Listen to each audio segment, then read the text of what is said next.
ఒక చిన్న రంగులమయమైన గ్రామంలో ఉగాది పండగ వచ్చింది. వీధులన్నీ మామిడాకులు మరియు రంగురంగుల ముగ్గులతో ముస్తాబయ్యాయి. గ్రామస్తులంతా నవ్వుతూ, వంటలు చేసుకుంటూ కలిసి పండుగను జరుపుకుంటున్నారు. ఆ పండుగ ఎంతో సంతోషం మరియు ఉత్సాహంతో నిండి ఉంది. ఈ గ్రామంలోనే రోహన్ అనే ఒక తెలివైన అబ్బాయి ఉండేవాడు. అతనికి మిఠాయిలంటే చాలా ఇష్టం.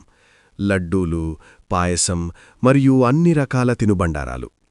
కాని అతనికి అస్సలు నచ్చని పదార్థం ఒకటుంది. అదే ఉగాది పచ్చడి. నాన్నమ్మా, దీని రుచి ఇంత వింతగా ఎందుకుంది అని రోహన్ అడిగాడు. అతని నాన్నమ్మ నవ్వుతూ మెల్లగా ఇలా చెప్పింది. నాన్నా, జీవితం కూడా ఇలాగే ఉంటుంది. ఇందులో ఎన్నో రుచులు ఉంటాయి. ఒకరోజు ఆ గ్రామంలో కథలు చెప్పే పోటీని ప్రకటించారు. గెలిచిన వారికి ఒక పెద్ద మిఠాయిల పెట్టె బహుమతిగా ఇస్తారట. రోహన్ కళ్ళు మెరిశాయి. ఇదే నా అవకాశం అనుకున్నాడు. రోహన్ పగలు రాత్రి కష్టపడి ప్రాక్టీస్ చేశాడు. ప్రతి మాటను, ప్రతి హావభావాన్ని నేర్చుకుంటూ తన కథను పదే పదే చెప్పుకున్నాడు.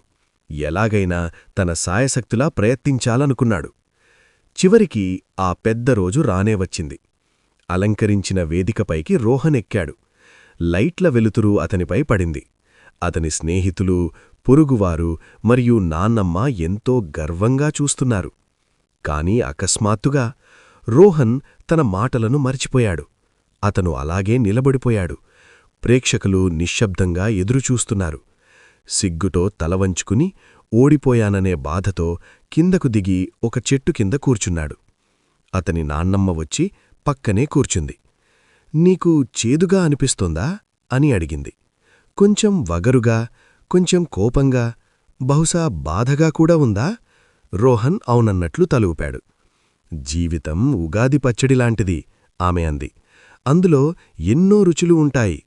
కాని నీవంతు కృషి చేయడం అదే నిజమైన తీపి.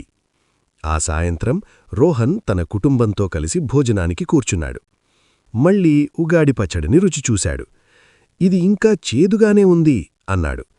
కాని ఇప్పుడు నాకు అర్థమైంది. జీవితమంటే అన్ని రుచుల కలయిక. అదే జీవితాన్ని ప్రత్యేకంగా మారుస్తోంది. జీవితమంటే కేవలం తియ్యటి క్షణాలు మాత్రమే కాదు. అందులో చేదు, వగరు మరియు కారం కూడా ఉంటాయి. ప్రతి రుచి ఒక పాఠాన్ని నేర్పుతుంది. ఉగాది పచ్చడిలాగే అన్ని రుచులు ఉన్నందువల్లే జీవితం ఎంతో అందంగా ఉంటుంది.